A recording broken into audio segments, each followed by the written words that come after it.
Bom, então em 1960 foi feito, né, um acordo e se estabeleceu o Sistema Internacional de Unidades. Ele estabeleceu somente 7 unidades como sendo fundamentais. Tá? As grandezas são essas aqui: comprimento, massa, tempo, corrente elétrica, temperatura, intensidade luminosa e quantidade de matéria.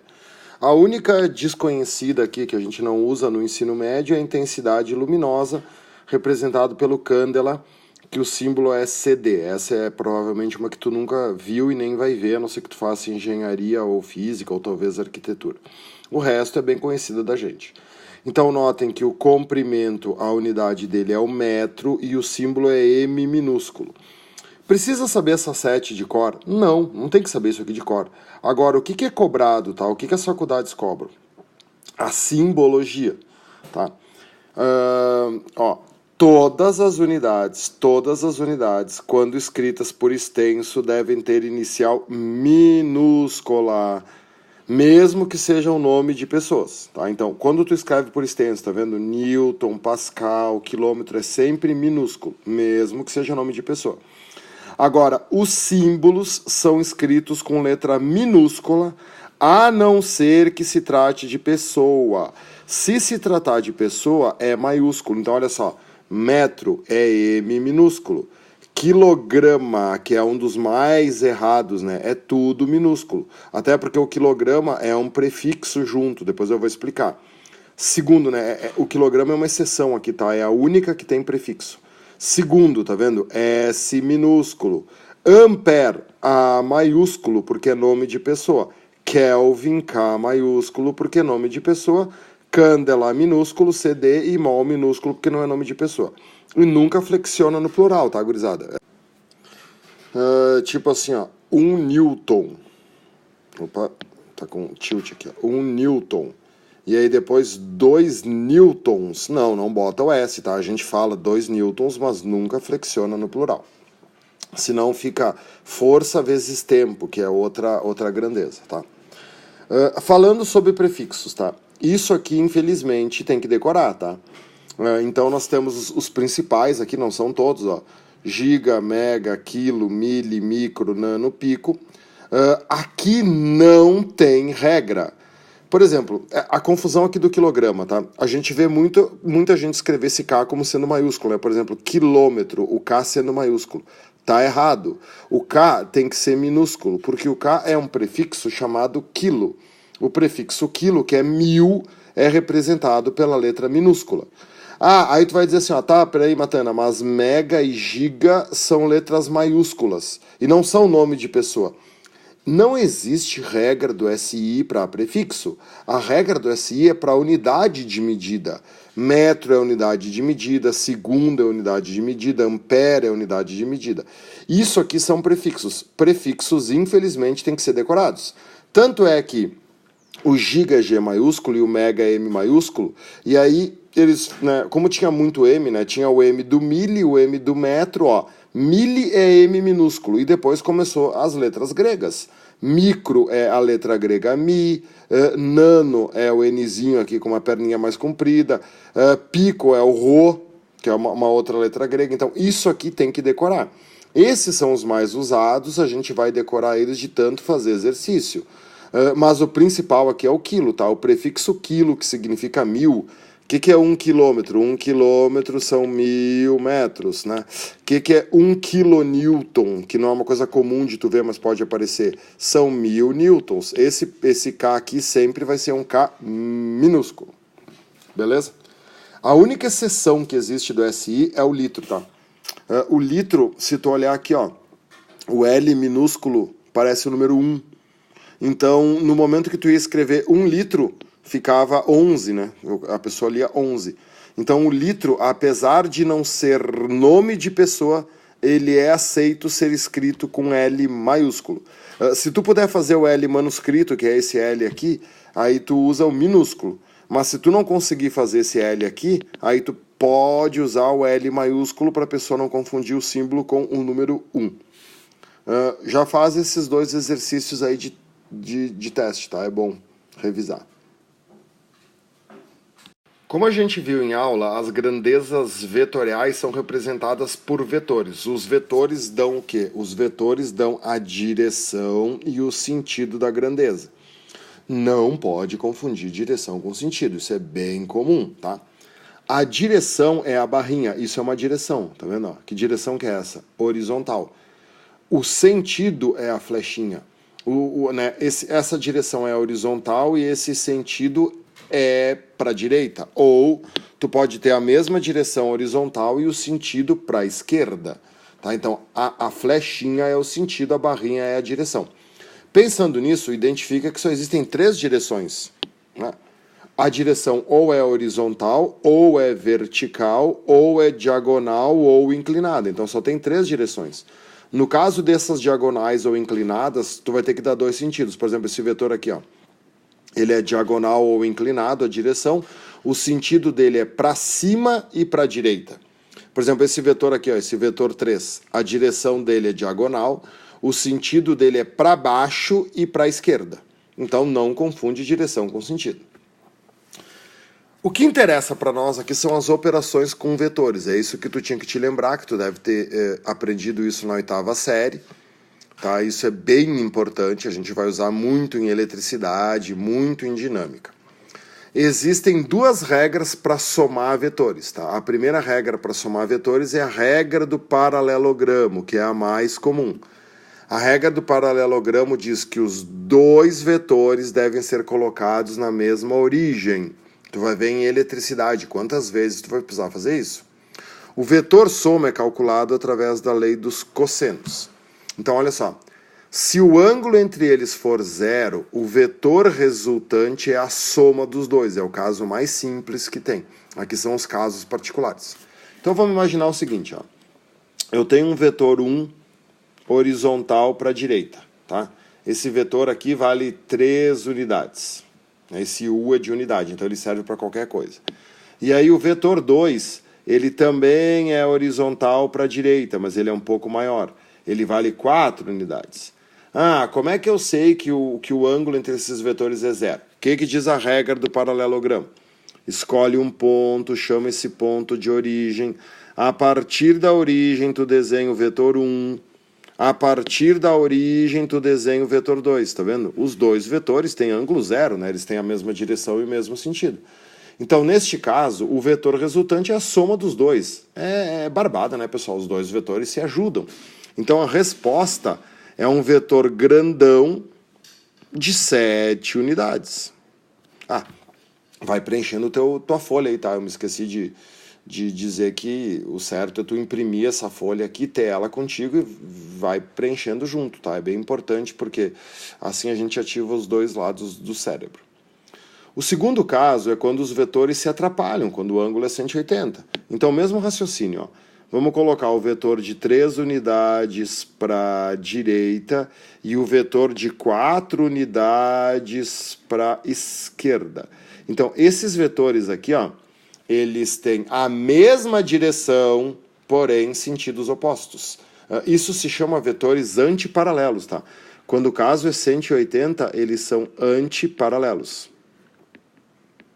Tem uma questão da URGS do vestibular de 2017 que tu não resolvia se tu não soubesse que vetores antiparalelos formam ângulo de 180.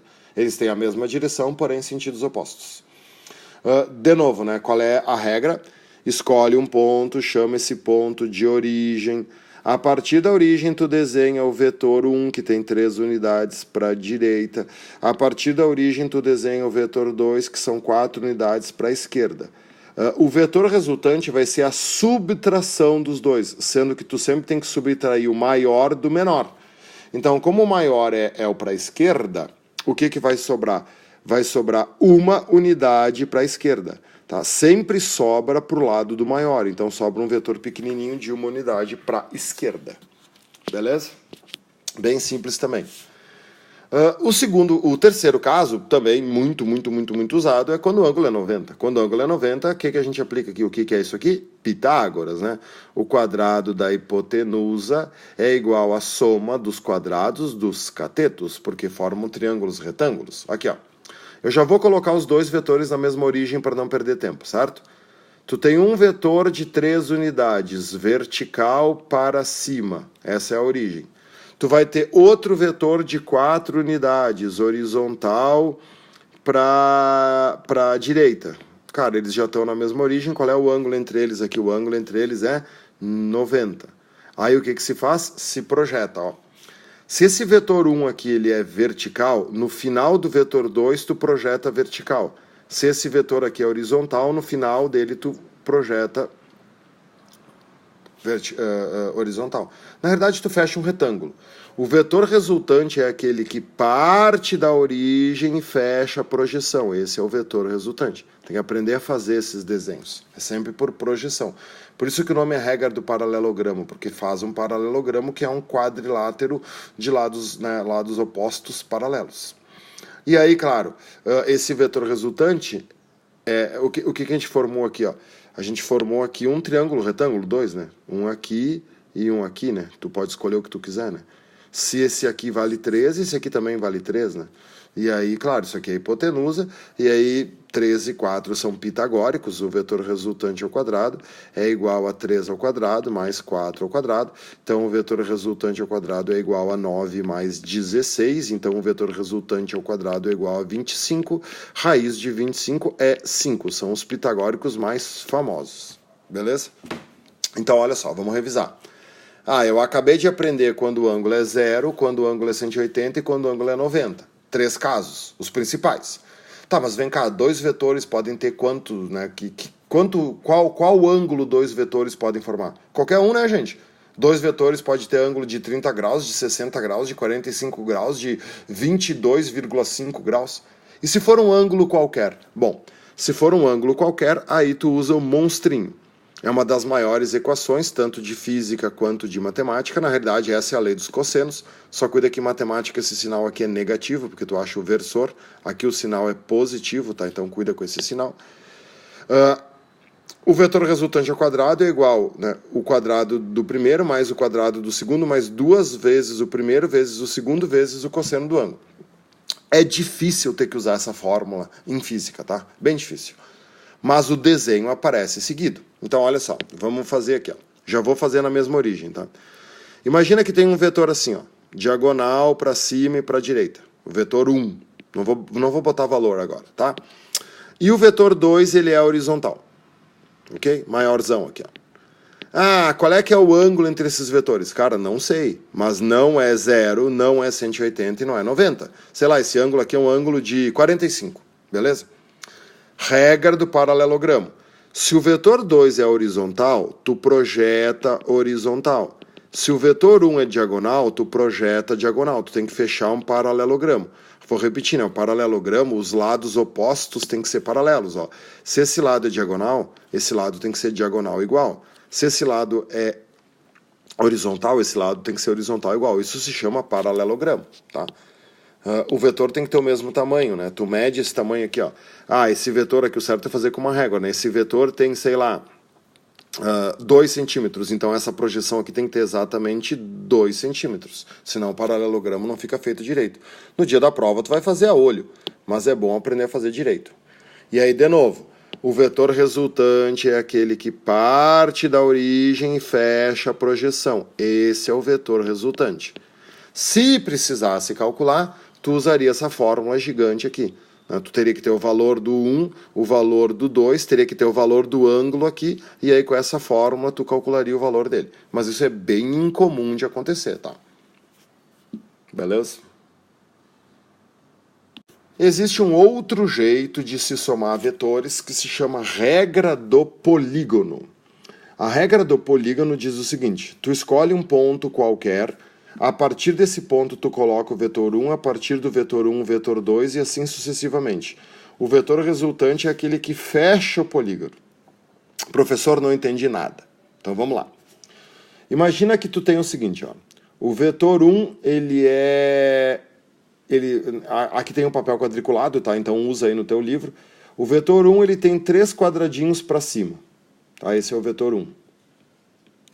O vetor 2, ele vai ter 3 quadradinhos para a direita. Esse é o vetor 2. O vetor 3, ele vai ser um vetor 3,3, a gente chama. Ele é assim, ó. na diagonal aqui, ó. 1, 2, 3 diagonais. Por que a gente chama de vetor 3, 3? Vai te acostumando, ó. Porque ele ocupa... Vou trocar a cor aqui, ó. Ele ocupa 3 quadradinhos no eixo X e ele ocupa 3 quadradinhos no eixo Y. Então ele é um vetor 3, 3. Certo?